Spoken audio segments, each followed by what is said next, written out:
और बात Indian air force day की। भारत की थल सेना और जल सेना को और ज़्यादा मजबूत बनाती है भारतीय वायुसेना। जी हाँ, युद्धों में वायुसेना का बहुत बड़ा योगदान होता है। हर साल 8 अक्टूबर को ये दिन मनाया जाता है। भारतीय वायुसेना की 90 वर्षों की इस गौरव यात्रा पर देखिए ये खास रिपोर्ट।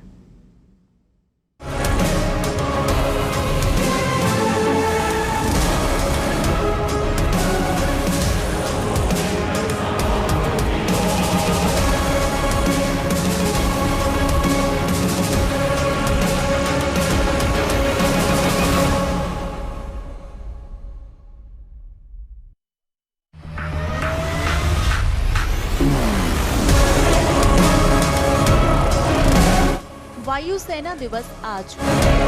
भारतीय सेनाओं का पराक्रम। भारतीय वायुसेना 90 वर्षों की गौरव यात्रा। वीरता का लहराया परचम। भारतीय सेनाओं का पराक्रम पूरे विश्व ने देखा है। समय समय पर हमारी सेनाओं ने दुश्मन देशों को धूल चटाई है। थल सेना, जल सेना और वायुसेना तीनों ने अपनी वीरता का परचम लहराया है। ऐसे में 8 अक्टूबर वायुसेना का दिन है। इस दिन को इंडियन एयरफोर्स डे के रूप में मनाया जाता है। आखिर क्यों इसी दिन को वायुसेना दिवस के रूप में मनाते हैं, सुनिए भारतीय सेना के मेजर जनरल अनुज माथुर VSM रिटायर्ड की जुबानी। भारतीय वायुसेना दिवस 8 अक्टूबर को इसलिए मनाया जाता है कि 8 अक्टूबर 1932 यानी ठीक 90 वर्ष पूर्व भारतीय वायुसेना को एक रॉयल एयरफोर्स के सपोर्टिव यूनिट की तरह से खड़ा किया गया था। हालांकि जो पहली ऑपरेशनल स्क्वाड्रन थी वो अगले वर्ष अप्रैल 1933 में बनी, लेकिन फिर भी इसको इंडियन एयरफोर्स का फाउंडेशन डे माना जाता है और इसी वजह से इस दिन को कमेमोरेट करने के लिए भारतीय वायुसेना पिछले 90 वर्षों से 8 अक्टूबर को वायुसेना दिवस मनाती है। भारतीय वायुसेना का इतिहास बड़ा ही गौरवशाली रहा है। 1932 से लेकर 2022 तक 90 वर्षों में भारतीय वायुसेना ने हर युद्ध में दुश्मन को खदेड़ दिया। साल 1971 में भारत पाकिस्तान के बीच हुए युद्ध में तो भारतीय वायुसेना के जांबाजों ने ढाका के गवर्नर हाउस को ही टारगेट कर दिया। यही एक कारण था कि 16 दिसंबर 1971 को पाकिस्तान की सेना के 93,000 सैनिकों ने भारत के सामने घुटने टेक दिए और बांग्लादेश आजाद हुआ। इतना ही नहीं, विशेषज्ञ ये भी कहते हैं कि भारत और पाकिस्तान के बीच भारतीय वायुसेना निर्णायक स्थिति में है। पाकिस्तान को धूल चटाने में हर बार वायुसेना ने बड़ा योगदान दिया है। 1971 के युद्ध से लेकर सर्जिकल स्ट्राइक तक वायुसेना ने अपना शौर्य दिखाया है। जब 1932 में वायुसेना का इस रूप में गठन किया गया तो इसको सपोर्टिव यूनिट की तरह से खड़ा किया गया था।